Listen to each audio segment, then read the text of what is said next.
Salve, pessoal! Tudo bem? Está no ar o episódio 135 do podcast da Página 5. Aqui, Rodrigo Casarim. Página 5 é também a coluna de livros que edito no portal UOL.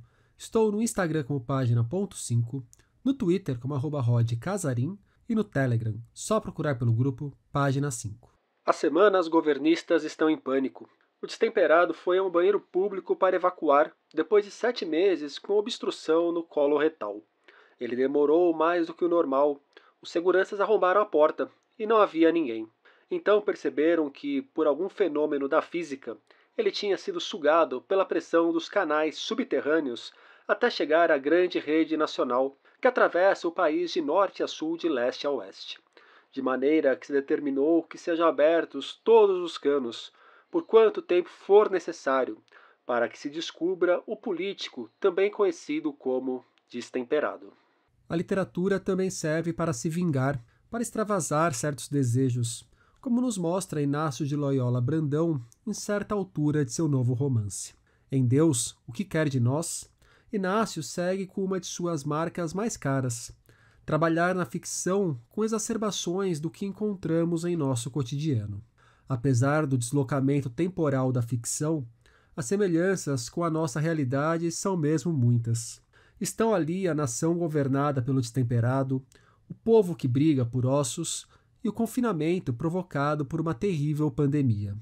O horror em que estamos metidos turva a noção de distopia. Inácio diz que essa será a sua última obra com essa pegada. 2 de seus livros mais famosos, Zero e Não Verás País Nenhum, seguiram linha semelhante. No papo que vocês ouvirão a seguir, aliás, o autor fala sobre a triste história de um ipê amarelo que serviu de ponto de partida para um desses livros. É uma passagem que carrega muito da brutalidade que nos sufoca.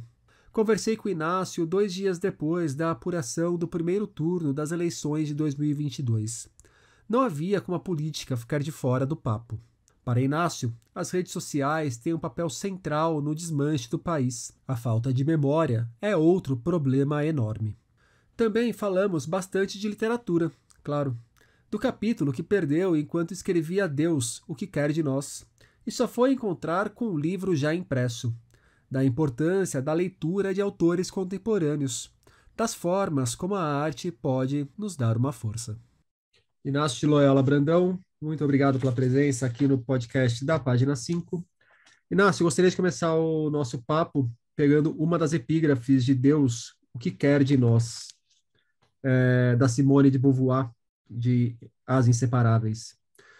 Deitou-se, mas deixou aceso o quebra-luz azul na cabeceira de sua cama.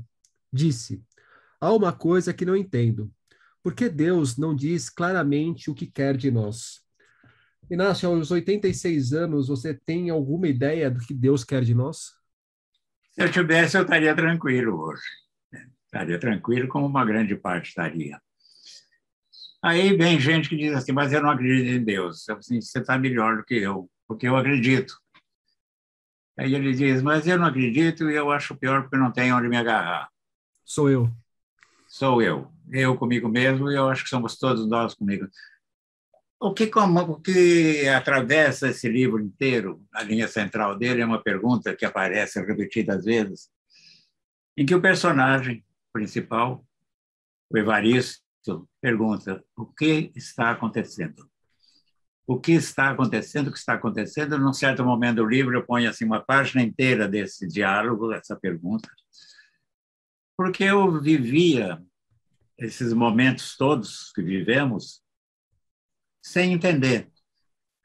E aí eu mandava cartas para a Heloísa Starling, a historiadora, para o José de Souza Martins, um antropólogo e sociólogo, meu amigo na Academia Paulista de Letras, mandava para o Sérgio Abranches, outro grande amigo meu, marido da Miriam Leitão. Eu falei, vocês que são mais inteligentes do que eu, mais esclarecidos, vocês que entendem mais da política e da sociedade. E a resposta que eu tinha era assim, estamos entendendo tanto quanto você. Então, como explicar? Eu não sei explicar. Eu sei que as coisas estão aí. E aí, também eu perguntei a Deus, porque eu não tenho a quem mais perguntar. Eu não tenho essa resposta, e ninguém vai ter essa resposta. Porque o mundo inteiro está numa debacle. No mesmo momento que a gente está vivendo isso, que é uma coisa, uma angústia, uma coisa psicológica, uma coisa, na Rússia tem uma guerra, na Ucrânia tem uma guerra, sabe? De repente, a Ucrânia é invadida, e porque a Ucrânia tem que se entregar para a Rússia. Onde vão essas pessoas? Nós estamos na mão dessas pessoas todas. Esse é o poder, esse é o inimaginável poder. Tão surreal quanto esse padre que surgiu de repente no meio das candidaturas. O que é aquilo? O que significa aquilo? Surreal, mas nem os surrealistas, o André Breton, que criou o surrealismo, iria olhar esse homem e falar, entender isso. Será que é no Brasil que acontece? Até então, o Enéas, o Emael, eram figuras pitorescas, curiosas e tal. Mas este homem, mas eles não eram do mal. Esse padre, subitamente vindo, não se sabe de onde, do quê, de que religião é, o que é, eu vejo uma figura da fantasia inimaginável. E isso acontece só no Brasil. Eu fiquei muito mal no debate, no último debate, né, entre os candidatos à presidência. Primeiro que eu achei o debate muito mal conduzido, muito mal estruturado. Porque o candidato é que vai fazer pergunta para o outro candidato. O que devia os candidatos fazer perguntas a um grupo escolhido de pessoas, de jornalistas, de historiadores, de cientistas políticos e sociais. Não fazer aquele jogo que virou uma coisa assim podre. Aquele momento eu percebi a política no Brasil podre, sem sustentação, sem nada. Naquele momento eu comecei a ficar muito, muito, muito desanimado com tudo. Chegou a apuração. Eu não tenho ideia. Alguém me disse, escreve um novo livro, mas ninguém começa a escrever um novo livro em seguida. Eu publiquei o último livro dia 25 de setembro. Eu tenho que dar um tempo para escrever outro livro. Deixa eu te perguntar sobre a apuração. Como que era a sua expectativa de manhã, na hora que você foi votar, e depois na hora que começaram a vir os resultados das urnas? A expectativa era que o Lula ganhasse.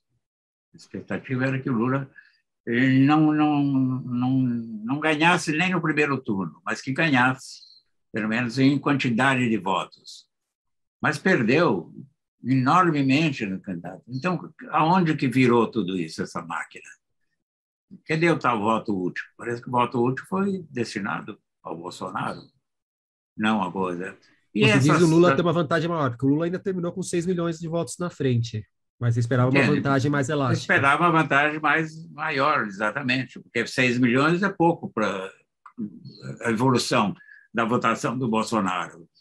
Perder em São Paulo, perder em vários lugares, perder no Nordeste, que isso? O Lula perder. Então, foi uma decepção, foi uma desilusão. E eu não sei o que fazer, entende? Não sei o que fazer. Eu acho que grande parte da população está como eu. Talvez você também esteja como eu. Com certeza. O Inácio, o livro ele traz marcas de uma distopia que é característica da sua obra, mas principalmente pensando no penúltimo, que é o Dessa Terra Nada Vai Sobrar, a não ser o vento que sopra sobre ela, eu percebi uma exacerbação menor da realidade. Aqui no Deus que Quer de Nós, a gente tem a distopia marcando todo o livro, e depois me parece que assim, tem um deslocamento temporal, mas os elementos que seriam distópicos que a gente encontra no livro, na verdade, a gente já está encontrando no nosso cotidiano de hoje, que é o destemperado na presidência da República, são as pessoas brigando para achar os ossos, é a própria pandemia sendo tratada com negacionismo e com negligência por parte dos líderes políticos. A gente já está, de fato, de vez vivendo numa distopia e não tem mais por onde construir uma distopia, porque a nossa realidade se impõe sobre qualquer ficção distópica? A realidade é distópica, é só por isso. Eu primeiro imaginava uma possibilidade, agora não é mais imaginar, agora é real. Então, inclusive, é o último livro meu desse tipo, de distopia. Mas não tinha mais para onde ir. Não tinha mais para onde ir no absurdo de tudo, na fantasia e na imaginação e tal. Tínhamos chegado ao fim. E ao fim é o quê? É já volta para a pré-história. Porque com todos, quer dizer, o combate à educação, o combate à ciência, o combate às universidades, as leis sociais desaparecendo, as leis ambientais desaparecendo, tudo isso era um recuo, recuo, recuo. Que, de repente, na cabeça do personagem, porque isso se passa na cabeça do personagem, esse recuo, e ele está na pré-história na cabeça dele. No fundo, é isso. Entendeu? Porque toda a loucura dele, ele perdeu todo o senso, ele perdeu todo o sentido. A realidade para ele foi muito brutal. E aí eu ponho essa volta para a pré-história. E isso significa o quê? Que essa volta para a pré-história, para regressar a hoje, vai custar bilhões de anos. Depois da Pedra, do Bronze, etc., até hoje são bilhões de anos. Continuando o Bolsonaro, eu acho que vai levar muito, muito, muito tempo para esse país se normalizar, para esse país entrar dentro de um real e de uma possibilidade de uma democracia e tudo mais. Em certo momento, entre a realidade da narrativa e esses delírios do personagem, a gente vê o destemperado desaparecendo numa latrina. Ele entra no banheiro e acaba indo embora junto.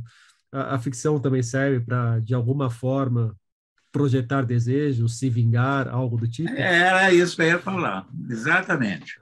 O que eu gostaria de que acontecesse era isso, sabe? Não era nada mais do que isso. E aí você usa, a literatura te permite fazer o que você quiser. E também ele sair num carro de fogo, como deu sol também, só na minha cabeça, porque não existe isso. Mas o sonho era ele se afundar numa latrina. Só que ele não se afunda numa latrina, ele continua aí. De repente, essa latrina caiu na idade pré-histórica. Tudo que eu pus, eu falei assim, acredite ou não, é o que eu gostaria de acontecer. Essa é uma coisa assim. Mas foi um dos livros que eu gostei muito de escrever. No princípio, eu não tinha a mínima ideia para onde eu ia. E aí depois eu me reafirmei, encontrei meu rumo. Em que momento você encontra esse rumo?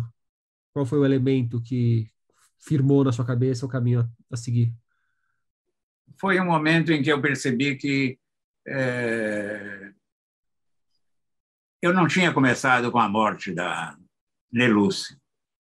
Eu tinha começado com a coisa caminhando, caminhando, caminhando, caminhando. E, de repente, eu percebi que o personagem, que é um desvairado também, porque o Evaristo é um desvairado, não é tão desvairado quanto destemperado ou desatinado, mas ele é um desvairado. Desvairado por quê? Aí eu me mudei, aí começa com a morte, e aí ele fica nesse impasse, nessa coisa, desejando que essa mulher esteja viva, revivendo alguns momentos reais que eles viveram juntos e criando outros momentos que ele gostaria de viver. Eu vou te contar uma coisa que ninguém sabe, de que eu não sei o que fazer agora. Eu perdi um capítulo do livro na certa altura da escrita. O capítulo desapareceu no computador.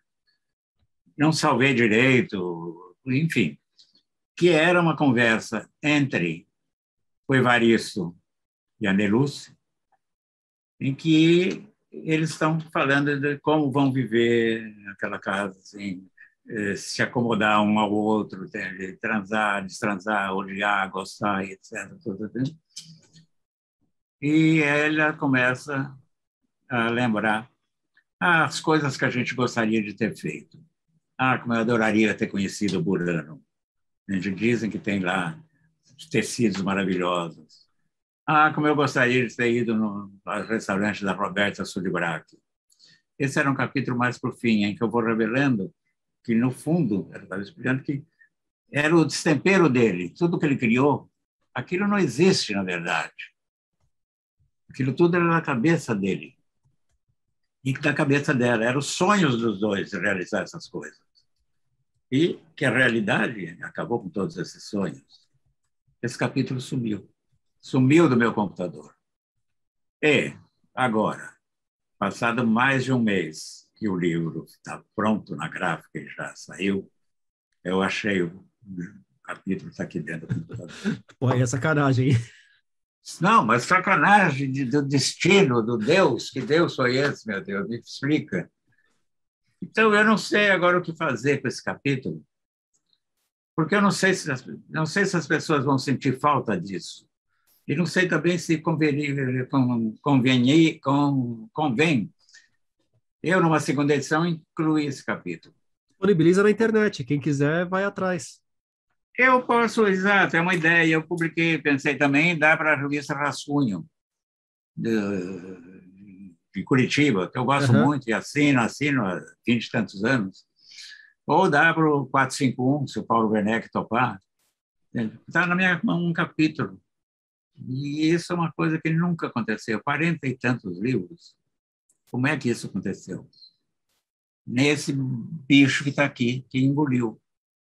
Será que era melhor ficar sem esse capítulo? Tá. Eu não sei, é curioso. Nunca aconteceu isso na minha vida, todos esses livros que aconteciam. Eu também demorei sempre mais para entregar o livro para a editora. Bom, mas depois aí de uns 70 anos de carreira, você ainda está vivendo experiência inédita, não deixa de ser algo interessante também, não?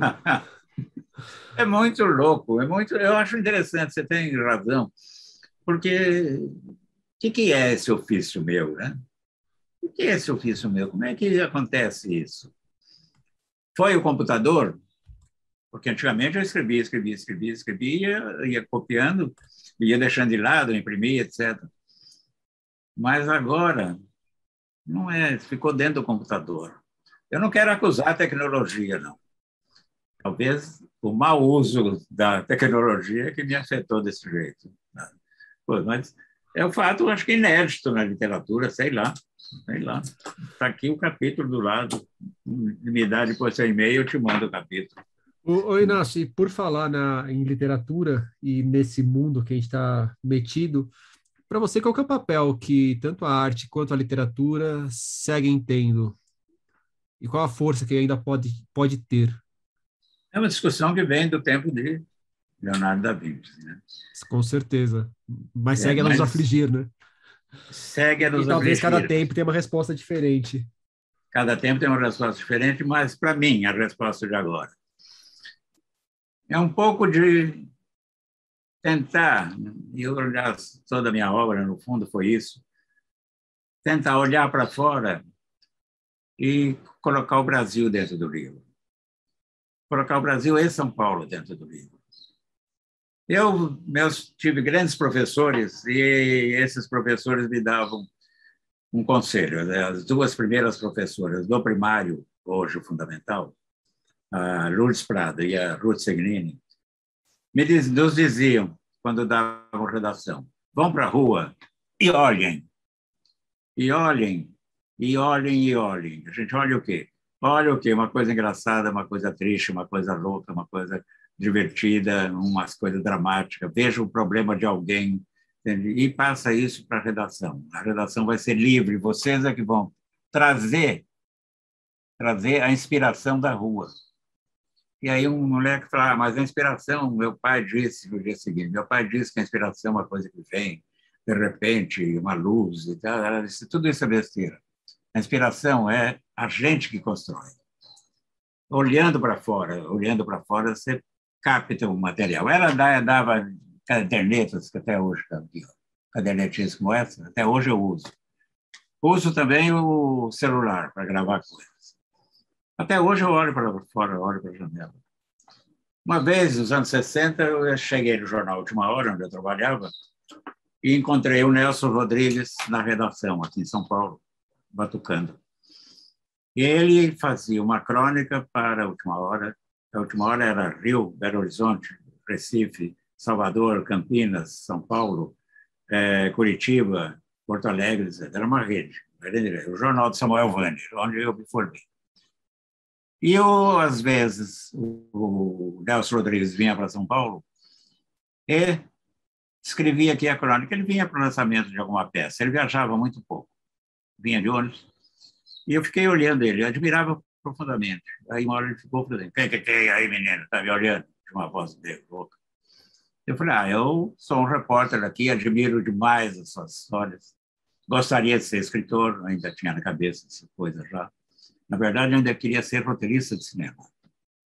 E me admira como é que o senhor consegue fazer uma história por dia, porque a vida como ela era uma história por dia, começa aberta e fechada, e com um final sempre surpreendente. Como é que o senhor consegue fazer isso? Aí ele falou assim, olha pela janela, menino, está tudo aí, é só puxar para cá. E eu nunca esqueci isso, de olhar pela janela. A mesma história que a Ruth e a Lourdes me falava, e o Nelson Rodrigues, mestre, me falava. E daí, se você pega um livro como o Zero foi inteirinho construído como? Com todas as notícias proibidas pela censura. Eu era editor do jornal, o censor participava do lado da minha mesa, me devolvia a matéria, essa é proibida, essa é proibida. E aí eu já guardei. Acho que eu te contei essa história. Enquanto você está falando, inclusive, me vem na cabeça a história do Não Verás País Nenhum, que nasce com o assassinato do IP Amarelo. Se puder contar essa história, Exatamente, eu acho que ela é uma das que exatamente. melhores simbolizam essa brutalidade enraizada no brasileiro, no Brasil, que agora está aí dominando o país. Dominando o país. A história do IP, te conto? Por favor. Porque o Zero foi tudo que aconteceu na ditadura, está lá. E não inventei uma palavra, Casarinho, nenhuma. Foi tudo lá reescrever a realidade. Eu morava em Perdizes, numa rua conhecida na época conhecida, era ali perto da Ministro Godoy, e tinha no meio da quadra um IP, muito bonito, um IP incrível, lindo, um tronco grosso, IP amarelo, que na florada ficava aquela copa, sabe, dourada, para empregar um clichê. E depois aquilo caía no chão. Na hora terminava a floração, aquilo caía e enchia a calçada. E todo mundo adorava aquela planta, aquela árvore. E a gente, às vezes, ela começou a secar lentamente. Foram perdendo as folhas, começou a secar. E um dia secou de tudo. E eu sempre acordei muito cedo, eu começava às 6 horas, até hoje ainda, continuo com esse velho hábito. E eu ia na padaria, para a empregada ainda não tinha chegado, eu ia na padaria, tomava lá meu café com leite e pão na chapa, e conversava com o pessoal, e aí veio você viu o IP, que pena, devia ter 100 anos, devia ter 70, sei lá, morreu, era a nossa árvore predileta, mascote, símbolo do bairro. Entrou na conversa o dono da padaria, que falou, toda manhã, quando eu chegava, aquela mulher, até hoje eu lembro o número 67, estava regando o pé do IP. A gente falou, que coisa boa, água para a árvore. Aí ela falou, ele falou, mas mesmo quando chovia, ela estava lá. Eu achei estranho, eu liguei para uma professora do Departamento de Botânica da USP, eu lembro até hoje o nome dela, era Nanusa Menezes, que era uma das professoras da equipe daquele Ab Saber, que foi um grande ambientalista, grande ambientalista. Ela mandou um técnico que descobriu, analisou a árvore, sei lá, fez uma biópsia e disse, olha, a árvore foi morta, a árvore foi envenenada. E aí, conversando de novo na padaria, decidimos um grupo entre homens e mulheres. Fomos até a casa da mulher, tocamos a campainha, ela apareceu, mulher de uns 50 e poucos anos, bem arrumada. E a gente expôs o que era, e disse, por acaso, a senhora matou essa árvore? A senhora envenenou? Ela disse, claro que sim. E, mas por quê, meu Deus? Uma árvore belíssima, coisa dessas, é crime até. Ela falou, porque essa maldita árvore sempre sujou a minha calçada com aquelas flores desgraçadas. Aí, me bateu uma coisa estranha. Me bateu uma coisa estranha porque, por exemplo, eu lembrava da minha casa, minha mãe, a gente não era pobre, pobre, mas era um remediado, meu pai era um ferroviário. Em Araraquara, todo mundo tinha um jardim, por anos e anos. Minha mãe tinha um jardim com violetas maravilhosas e com flor de cera. Nunca mais eu vi flor de cera. E ela também gostava de hortênsias, e cuidava daquilo. Então, tinha uma paixão por planta. Meu avô, que foi marceneiro, cultivava essa ligação com a natureza. Porque no começo do século passado, ele morava em Matão, depois foi para Araraquara. Quando você precisava de madeira, cada marceneiro ou carpinteiro ia para o mato e derrubava uma árvore e levava essa árvore para casa, tinha que esperar secar, e aí tinha todo um... Porque as serrarias não vendiam madeira. E meu avô tinha uma coisa, cuidado, eu acompanhei ele várias vezes, e ele tinha um cuidado para que a árvore caísse sem machucar os arbustos em volta. E outra coisa que meu avô me ensinou, ele fazia assim: quando você estiver muito chateada, meu neto, você abrace uma árvore no fim do dia, porque aí você pega a energia dela. E eu vi ele fazer isso muitas vezes. Meu avô nunca desanimou ante nada na vida. Abraçava a árvore. Eu tinha certeza que ele era restaurado, vamos dizer, por aquela árvore. Então, tinha na minha cabeça essa coisa. Eu dizia assim: que loucura, que loucura, que loucura. Foi quando eu comecei a perceber, a partir daquele episódio. Eu já era jornalista, trabalhava na editora Abril e frequentava muito o departamento de documentação, PEDOCS, o arquivo. Lia todos os jornais, porque chegavam jornais do mundo e do Brasil lá. E eu ia lendo junto. Às vezes eu não tinha nada que fazer, ficava lá. E um dia eu comecei a perceber, eu li uma notícia muito estranha. Nevou no deserto do Saara. Eu falei, pô, coisa esquisita, nevou no lugar mais quente do mundo.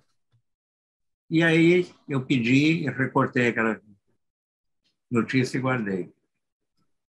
E a partir daí eu fiquei pensando no IP. E a partir daí eu comecei a falar, vou escrever um conto de uma árvore, uma rua que não tem mais árvores. Aí eu falei, não, de um bairro que não tem mais árvores. Não, de um estado que não tem mais árvores. E aí, não, de um país que não tem mais árvores. Que eu sempre fui muito exagerado nas coisas. E aí, falei, mas então um país que não tem mais árvores. Não tendo árvore, não tem água. Eu tinha lido também notícias que diziam que o grande problema do futuro seria a falta de água potável, não seria a falta do petróleo. E daí aquela coisa, como é que teria água? Aí tem água como? Urina reciclada. Aí, quando começa um processo desse na cabeça, você vai embora. Você vai embora, vai, inventa, inventa, inventa. Porque meus professores, Jurandir Gonçalves Ferreira, do científico de português, um dia nos mandou ler Metamorfose, do Kafka. E todos nós lemos, a gente já tinha 16 anos, 15, 16, e a classe falou, puta livro louco, que é isso, ninguém se transforma em bicho, nem nada, que é isso, não. E aí o Jurandir falou assim, alguém acredita? Eu e mais 4 levantamos a mão, nós acreditamos. Por que vocês acreditam? Falei, primeiro, porque é muito engraçado.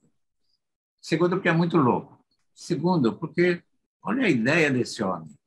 Ele consegue fazer um livro contando todos os problemas de uma família, de um sujeito e de um país através de um inseto.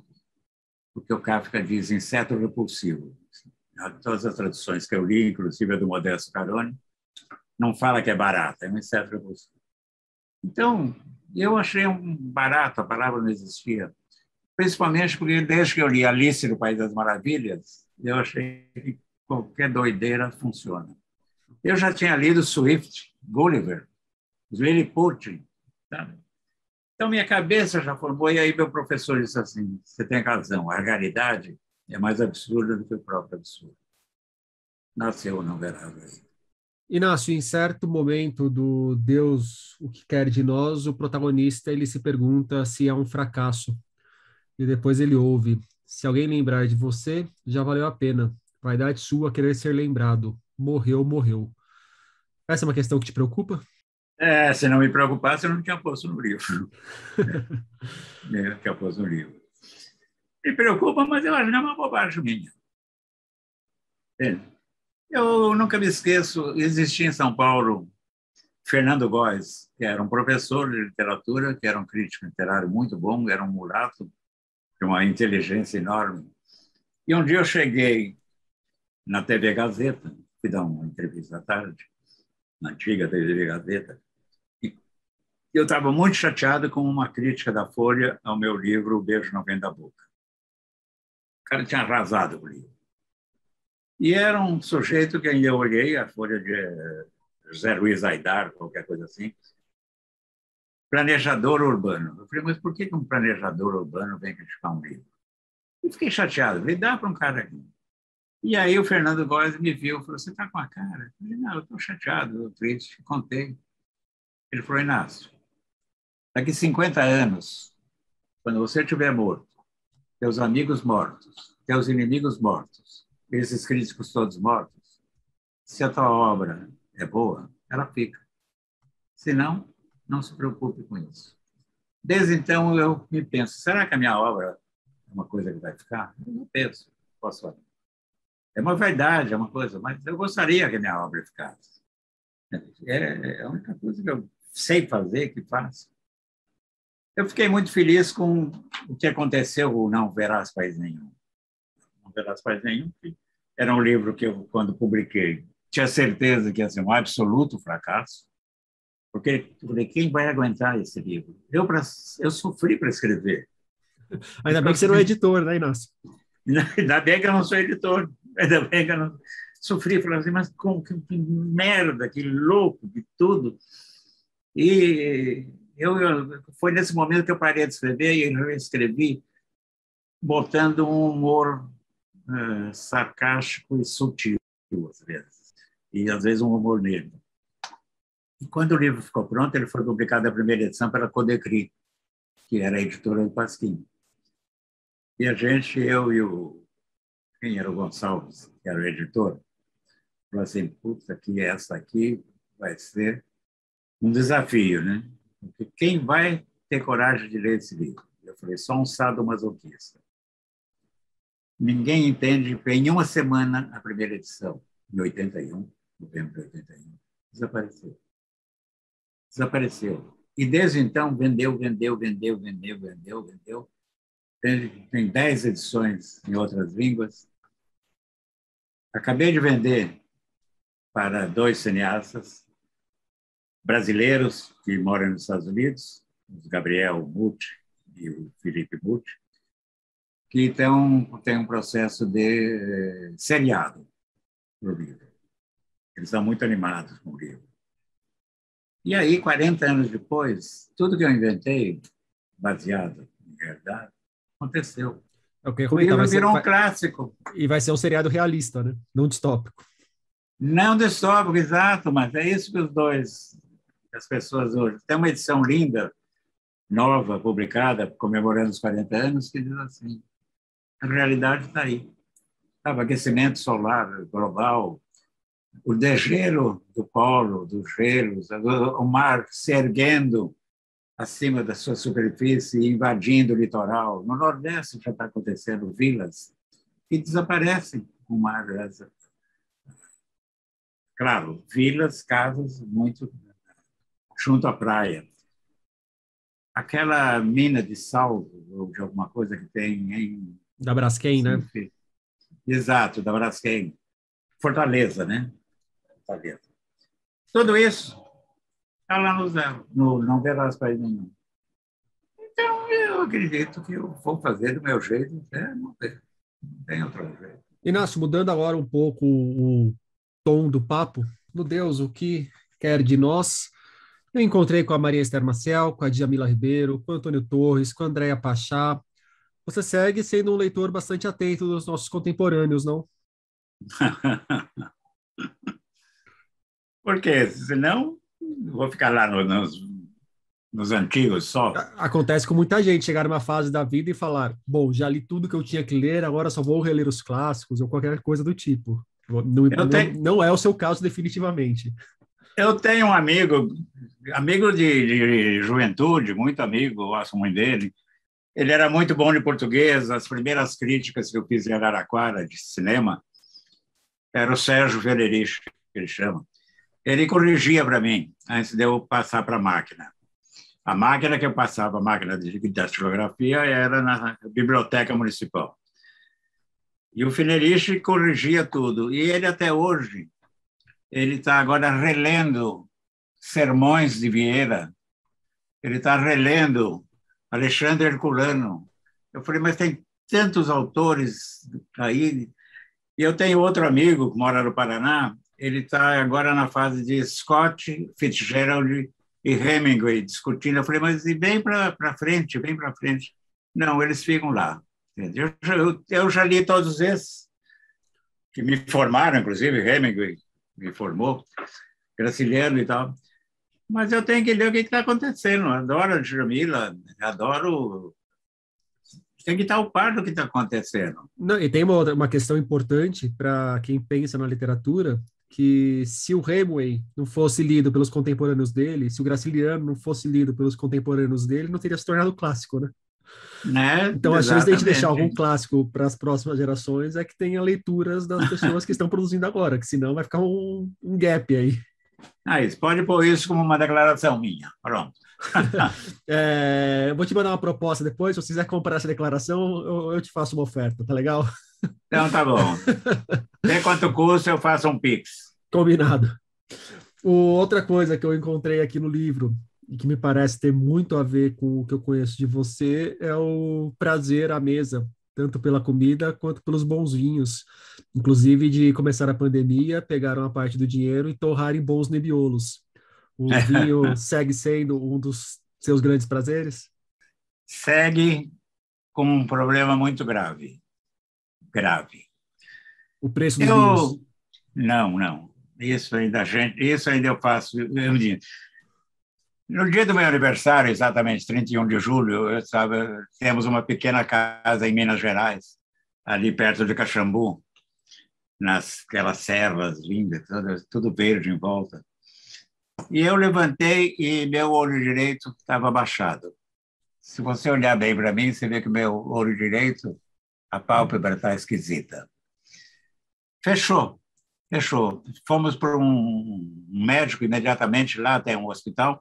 O médico olhou para mim e falou assim, mas o que é que o senhor tem? Eu falei, eu vim saber que o senhor é que está. Aí ele riu, e lá, a Euroca, uma cidadezinha desse tamanhinho, não tinha. Ele falou, não tem oftalmo, eu não sei o que é, não posso. Me botou numa tomografia e falou, não é um aneurisma que aconteceu aí, está tudo bem. O senhor tem que ver um oftalmo, ver o seu médico, ver o neuro. Viemos embora para São Paulo, fiquei 5 dias no Einstein, todos os exames possíveis eu fiz, até um muito chato que é eletromuscular, que eles tocam, dão um choque nos músculos, você parece que está na cadeira elétrica. Mas, enfim, saí lá com a constatação de que eu sou diabético.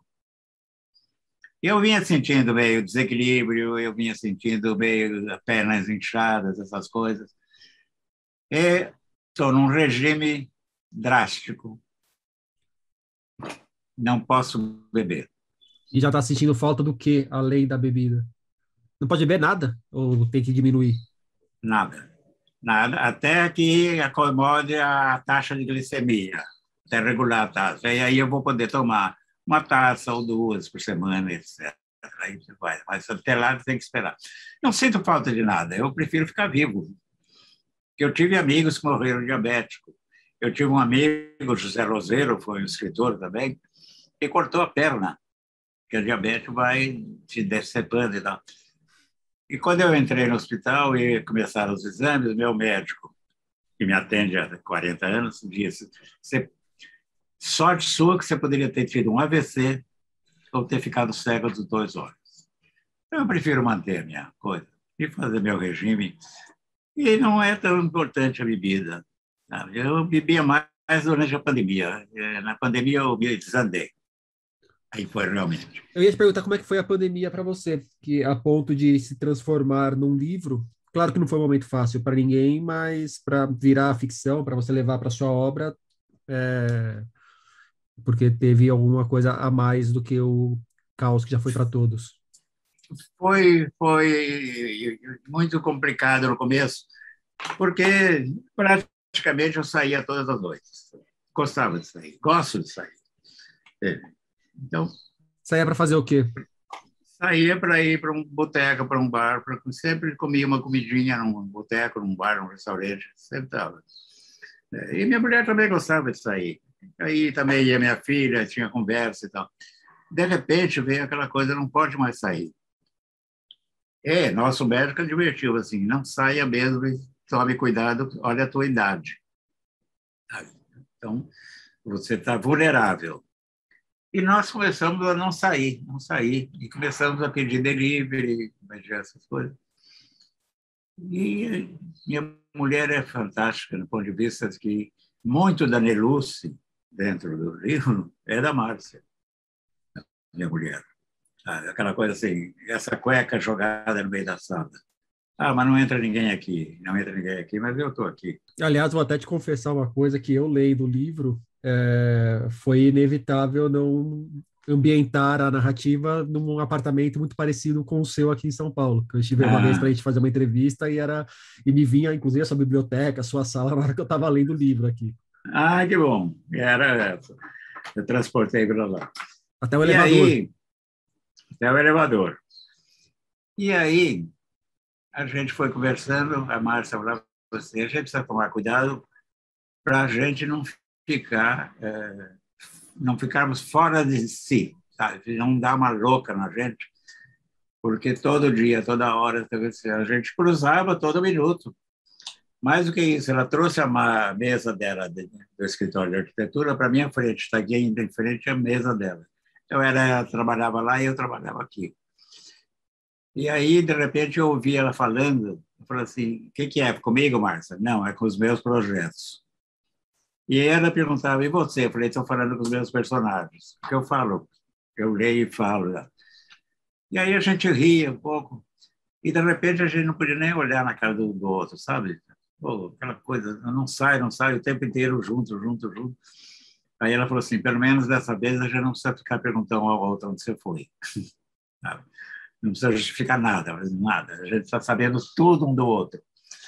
Só falta a gente não se matar. Então, os primeiros tempos foram difíceis, porque era chato, não poder sair era chato. Né? Eu ficava com a mesma roupa 2, 3 dias, ela falava assim, não, troca essa roupa, tá? Vergonha. Eu falei, mas só tem você. Ela falou, exatamente isso que eu te digo, tem eu não quero mais te ver com essa roupa. E ela também trocava roupa. Então, os pequenos detalhes de uma vida em comum se ampliaram na minha cabeça. Como viver junto com o outro. Aí, de repente, a Márcia um dia falou assim, sabe que eu acho que você é invisível, porque tem vezes que eu nem sinto que você está aqui. Essa coisa eu coloquei dentro do livro também. E a gente falava muito também dessas coisas. Assim, lembra que gostoso que foi aquele jantar. Quando ela fez 40 anos, a gente fez um jantar no Manacá, um restaurante do Edinho, que é um gourmet, lá em Camburi. Um lugar delicioso, delicioso. Não sei se você conhece. Eu conheço, não porque eu já fui, mas porque minha irmã já foi e voltou falando de uma cavala que ela comeu lá, que era um dos peixes mais espetaculares que ela já provou. Tudo era espetacular, sabe? E à noite, por acaso, naquela noite, tinha um conjunto de câmera que ia passando pelo litoral, ia andando, andando, andando, andando. Os donos pagavam uma... E nessa noite tinha esse conjunto que tocou Libertango, do Piazzolla, enquanto a gente estava comemorando os 40 anos dela. E a gente, se a gente pudesse de novo fazer isso. Então, isso eu fui tudo incorporando, quer dizer, coisa que eu gosto, coisa que ela gosta. Depois, um dia, ela chamou e falou, está pronto o almoço. Aí eu desci, eu falei, nossa, que beleza, eu tinha feito um os legumes assados, mais. Eu falei que ela falou assim: você percebeu que você está lá na sua coisa, eu estou aqui cozinhando? Dali em diante, eu descia para a cozinha, preparava para ela um gin tônica, que ela gostava muito, eu ficava tomando alguma coisa também, uma cerveja artesanal, conversando, agora... E aí eu passei a ficar todos os dias vendo. Ela falou assim: aprende a fazer as coisas. Porque eu faltava, ela falou assim: eu fico sozinho, você que faz, você não vê nada. Eu senti que tinha que ser um companheiro, né? Estar junto. Por que ela que tinha que trabalhar? Eu aprendi muito dessas coisas, meu egoísmo, ou dos nossos egoísmos. Então não foi assim não tão dramático, mas o começo foi complicado. Depois a gente se adaptou, e líamos os mesmos livros. Eu lia um e ela lia depois a gente comentava. Fizemos muito isso de ler livros. Aliás, nesse momento, eu estou lendo, você falou de autores, um livro fantástico, que mexe comigo. É a biografia da Viola Davis, aquela negra. Aham. Né? Ela é uma autobiografia. Que livro, que mulher fantástica, que coisa maravilhosa. Eu não consigo parar de ler.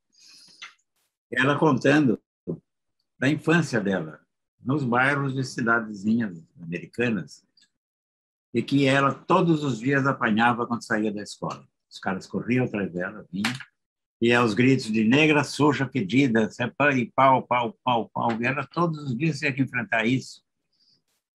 De tal forma que até hoje ela já ganhou o Oscar, ela já ganhou o Emmy, ela já ganhou vários prêmios, ela já é consagrada, aquilo está dentro dela.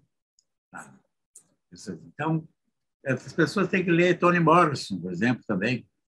Tem que ler de novo James Baldwin, que lemos dos anos 60 e agora está aí, mais atual. Eu digo, mas eles preferem, sei lá, ler o quê. Mas, enfim, eu penso nisso porque até hoje eu lembro de uma coisa. Tinha uns 16 anos e em Araraquara, uma jovem que eu achava muito bonita e que teve algo ela ia numa aula de inglês especial que o professor dava de graça de noite, porque queria. Uma gracinha de mulher. E eu achei que tinha possibilidade de um dia você tinha que pedir para namorar, né? Era homem que...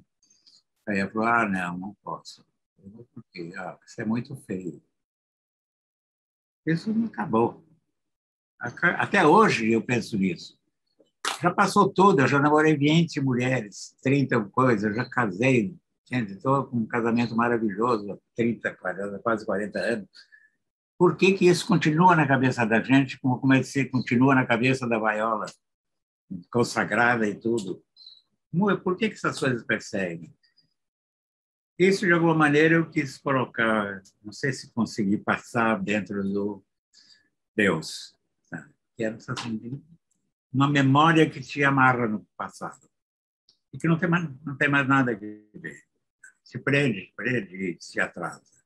Inácio, eu falei, né, de uma entrevista que eu fiz contigo aí no seu apartamento, mas eu fiz uma outra contigo também em 2018, em agosto, um pouco antes das eleições daquele ano. Foram as melhores entrevistas que eu já dei. Pô, agradeço. É verdade. Em certa altura, você falou naquela ocasião: eu gosto do meu país, gosto muito de quando viajo. Em 2015, eu fiz 82 cidades, passando por feiras e tudo mais. Me convidam, eu vou. É um povo impressionante, legal, bom. Você consegue ter alguma noção dessas suas viagens que você fez? Você captou algo que te dê elementos para você compreender como que esse povo legal, impressionante, bom, colocou 51 milhões de votos no Jair Bolsonaro no primeiro turno, depois dos 4 anos de governo dele? Eu acho que tem uma explicação tão simples. Rede social. Desde que criaram as redes sociais, essa coisa mudou. As fake news são avassaladoras, principalmente na cabeça de gente simples. Eu vejo lá em Cangalha é um bairro de Aiuruoca. A Uruoca é uma pequena cidade de Minas, que é famosa porque lá nasceu a Isis Valverde, depois atriz da Globo. E lá também um dos grandes poetas do Brasil, da história da literatura, Dantas Mota, era de lá, um cara de primeiríssima categoria. Já morreu há anos. Ali, as pessoas chegam e repetem coisas que ouviram na rede social. E tem várias pessoas dentro de um grupo que é super bolsonarista, inteiramente bolsonarista, que vive naquele reduto desse tamanhinho e que acredita em tudo, ele fez tudo, ele faz. Então, eu acho que a rede social, manipulada como foi manipulada, que está sendo manipulada, que vai ser manipulada, e com esse gabinete do ódio e com tudo isso, acho que isso catalisou, tenho certeza. Nesse aspecto, eu conheço gente de mais idade e tal, que coincidiu de começar a usar celular e ter rede social mais ou menos ali com a ascensão do bolsonarismo. E eram pessoas que viam o mundo com uma complexidade muito grande e parece que o cérebro dessas pessoas derreteu. Parece que virou uma massa que só repete ali o que cai no grupo da família. Exatamente. Eu tenho um cunhado. Desde que reforce certos preconceitos, certas convicções também que talvez já estivessem ali internalizadas e precisava ser extravasado. E religião também. Tem coisa de religião no meio. Então, eu acho que a coisa dessas religiões, não sei se são evangélicas, ou seja, o que for, também isso teve uma influência muito grande nas cabeças. Eu vejo com a minha empregada que acredita nessas coisas. Só que ela ainda conseguiu dar um toque, por causa, talvez eu, a Márcia e toda a nossa família, ela ainda é lulista. E ela tem pavor do resto. E percebe quando é uma coisa falsa, quando tem uma notícia exagerada, uma notícia louca, as outras notícias exageradas e loucas, ela aceita. Agora, a rede social destemperou o mundo, né? Eu terminei de ler o Deus, o que quer de nós, entre o final do domingo e ontem. Já estava lendo, tá? Mas para nossa conversa finalizei perto aqui do papo. E já para o final, um dos títulos de um dos capítulos, só o título assim já fez aquela. Já estava meio desanimado com a vida. Aí eu vi o título, fiquei olhando assim para a janela, que é sobre resgatar a memória do futuro. Tá difícil a gente resgatar alguma memória de futuro, né? É difícil resgatar a memória, porque nunca se teve tanto Alzheimer, né? Nunca se teve tanto Alzheimer. Uhum. O que está acontecendo com o nosso cérebro? E a resgatar a memória também, quando eu penso nisso, eu penso no estudo da história. Cadê a história do Brasil? Vem sendo dilapidada, vem sendo restaurada de uma outra forma, de uma outra maneira, de uma outra versão. Por exemplo, a ditadura não existiu para eles, e a terra é plana para muitos. E agora, com essa história, a memória tem que ser trabalhada o tempo inteiro, principalmente a história do país, a história do Brasil. E isso não é uma coisa que tem que ter cuidado, não é? É um desprezo pela história. E tem uma necessidade de deturpar a própria história. Olha aí, um homem, ele nem ligou para o bicentenário da independência. Não teve, da parte do governo, nada para esse centenário da independência. Foram todas coisas marginais ao governo de Brasília. Então, sem a memória, quem é você? A memória somos nós. O que fomos, você esqueceu o que fomos, você... É claro que a memória tem imaginação também, né? É muito engraçado. Eu tenho muitos episódios da minha vida que às vezes eu converso com amigos que participaram deles e que me contam diferente. Coisas passadas juntas. Tem entre uma ficção, dá uma virada. Mas, de qualquer maneira, você tem que ter a tua memória da sua família, você tem que ter a memória da sua cidade, você tem que ter a memória do seu país, você tem que ter a memória da sua história, tem que ter a memória do mundo. Você falou há pouco da autobiografia da Viola Davis, e eu sempre peço para indicarem o livro aqui na hora da gente fechar o papo.